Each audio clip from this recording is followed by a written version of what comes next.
क्या आप चाहते हैं कि पॉइंट लोड पड़ने पर या इम्पैक्ट पड़ने पर आपकी टाइल ऐसे टूट जाए, या फिर आप चाहते हैं कि आपकी टाइल लोड पड़ने पर भी इतनी स्ट्रांग रहे? हेलो दोस्तों, मैं हूं इमरान छुटानी और आज हम लोग कैसे टाइल इंस्टॉलेशन परफेक्टली किया जाना चाहिए उसके बारे में बात करेंगे कि वो पॉइंट लोड या इम्पैक्ट पड़ने पर भी उसका फेलियर नहीं हो। वैसे टाइल तो बहुत ही मजबूत मटेरियल होता है जो अगर आपने सही से इंस्टॉलेशन किया अगर उसका, तो वो लाइफ टाइम तक आपको कोई प्रॉब्लम नहीं देना चाहिए। मगर ज़्यादातर देखा यह जाता है कि उसके सबस्ट्रेट में जो नीचे है वो गादी जिसको बोलते हैं उसमें अगर आपने गलतियां की है या अगर आपने उसको लगाया ठीक ढंग से नहीं है, तब है ना उसमें प्रॉब्लम्स होते हैं। आप कितना मोटा ट्रॉवल यूज करेंगे या कैसे ट्रॉवल से आप एप्लीकेशन करेंगे, वो एक मेजर रोल प्ले करता है आपके टाइल के फेलियर के लिए। तो चलिए मैं आपको बताता हूँ कि ट्रॉवल कैसे यूज करना चाहिए या उसमें क्या क्या हम लोग गलती करते हैं। वैसे तो टाइल्स जो हम लोग लगाते हैं वो काफ़ी सारा पॉइंट लोड और इम्पैक्ट झेल सकता है और वो इजीली हम लोग के घर में इंस्टॉल किया हुआ टाइल टूटता नहीं है। मगर जब भी अगर हम लोग टाइल को करेक्टली अगर इंस्टॉल करें ऐसे प्रोसीजर पे जहाँ पे आपका माचन या सबस्ट्रेट भी एकदम स्ट्रांग हो, तो वो ऐसा रिजल्ट कुछ देगा। जबकि अगर आपने ट्रॉवल की दिशा या उसका डायरेक्शन गलत गलत तरीके से अगर आपने लगाया और उसके अंदर अगर एयर फंस गई और उसका बॉन्डिंग प्रॉपरली नहीं हुआ, तो वो कुछ ऐसे ही फेलियर हो जाएगा। अगर आप उसमें स्पॉट बॉन्डिंग भी करते हैं तब भी ये एक अच्छा मेथड नहीं है और उसमें भी आपके टाइल के फेलियर्स के काफी सारे चांसेस है। हर टाइल की साइज अलग अलग ट्रॉवल साइज मांगती है, तो ऐसे ही कोई भी ट्रॉवल से आपने एडिजिव का एप्लीकेशन कर दिया और उसके ऊपर टाइल सेट कर दी, इसका मतलब ये नहीं है कि आपकी टाइल चिपक जाएगी। आपके टाइल में फेलियर्स तुरंत ही आ जाएंगे, क्योंकि अगर आपका टाइल कंप्लीटली पीछे से सबस्ट्रेट के साथ बॉन्डेड नहीं है तो ये सारे फेलियर्स आपको तुरंत ही दिखेंगे। तो यहाँ पे आप देख रहे हैं कि हम लोग के पास तीन ऑप्शंस हैं जहाँ पे हम लोग ने सेम लोड तीनों जगह पे मारा है और एक ही जगह पे टाइल रह गई है जो करेक्टली इंस्टॉल्ड टाइल है, और बाकी सारी जगह पे सेम इम्पैक्ट लोड मारने पर भी टाइल निकल गई है, टूट गई है, डैमेज हो चुकी है। तो यही केस आपकी टाइल के साथ हो सकता है।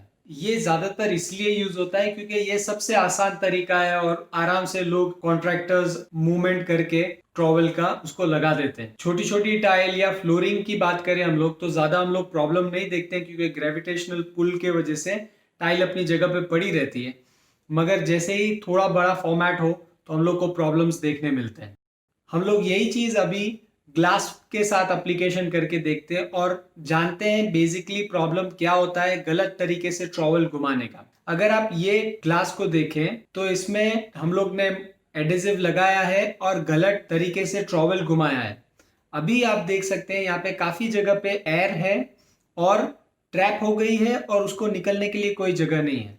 वो सारी जगह पे आपका टाइल सबस्ट्रेट के साथ बॉन्डेड नहीं है और वो पूरा एरिया वीक पॉइंट है।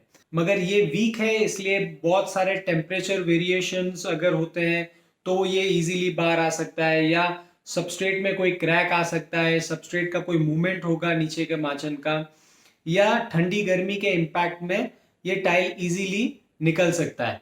तो जानते हैं करेक्ट सिस्टम आपको ट्रॉवल कैसे घुमाना चाहिए और कैसे इसको लगाना चाहिए। सारे इंटरनेशनल स्टैंडर्ड्स के हिसाब से आपकी टाइल में मिनिमम 80% का पीछे का कॉन्टैक्ट एरिया होना चाहिए अगर आप अंदर के साइड टाइल लगा रहे हैं, और 95% अगर आप बाहर के साइड टाइल लगा रहे हैं।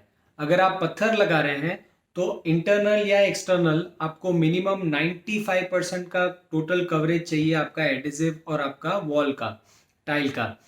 अगर हम लोग पत्थर के बीच में स्पॉट्स पीछे से मार के फिर उसको प्रेस भी अच्छे से अगर करते हैं, तब भी वो अच्छे से बॉन्ड आपका टाइल या पत्थर नहीं कर पाएगा। हम लोग कभी कभार वो खाली एरिया को सीमेंट से भर देते हैं। तो ये सारे मेथड्स गलत हैं।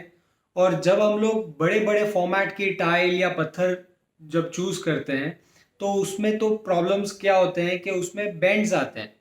तो बेंड की वजह से आपको एडिजिव का ट्रॉवल का ज़्यादा एप्लीकेशन करना पड़ेगा।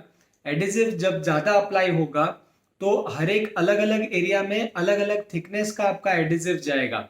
तो वो चीज़ अचीव करने के लिए आपको टाइल या पत्थर के पीछे भी थोड़ा सा एडिशनल एडिसिव लगाना पड़ेगा और फिर उसको करेक्टली प्रेस करना पड़ेगा, क्योंकि बड़ी टाइल बहुत ज़्यादा बड़ा एरिया ऑक्यूपाई करती है। तो आप ये इंटरनेशनल रूल ज़रूर जान लें। अगर 2 फीट बाय 2 फीट तक की टाइल है तो आपके हर 10 फुट में 6 mm से कम का अंड्यूलेशन होना चाहिए। और अगर आपका फॉर्मेट उससे भी बड़ा है या 2 फीट बाय 2 फीट से अगर आप बड़ी टाइल यूज कर रहे हैं तो आपका अंड्यूलेशन हर 10 फीट पे 3 mm से भी कम होना चाहिए। तो इसके लिए आपका बेहद ज़रूरी है कि आप ट्रॉवल तो सही एप्लीकेशन करेंगे, मगर आप अंड्यूलेशन जो फ्लोर में है या वॉल में है उसको पहले जांच ले, करेक्ट कर ले और उसको लेवल प्रॉपरली कर ले। आप लोग टाइल या पत्थर के थ्रू देख नहीं सकते।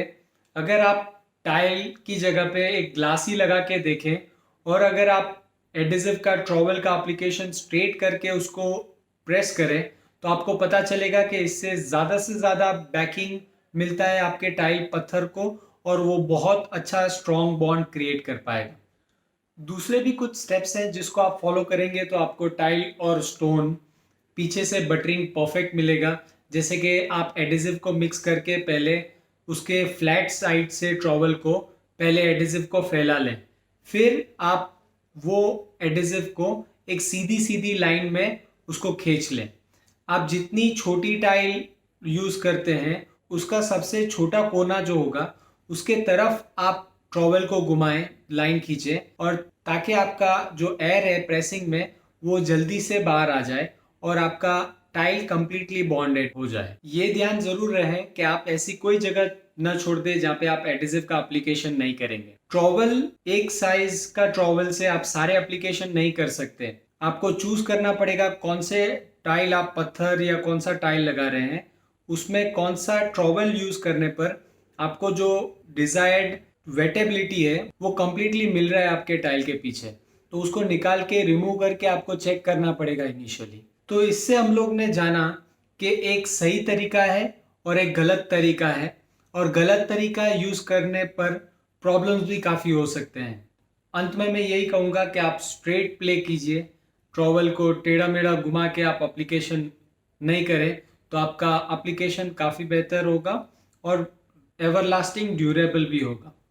तो अंत में मैं यही कहूँगा कि मैं वीडियो बनाता हूँ और आप लोग मुझे बनाते हैं, इसलिए लाइक करें इस वीडियो को, शेयर करें अपने फ्रेंड्स और फैमिली के साथ, मेरे चैनल को सब्सक्राइब करके बेल आइकन को दबाएं ताकि आप सारे आने वाले आगे के वीडियोस मिस न कर जाएं। थैंक यू, मिलते हैं अगले वीडियो में।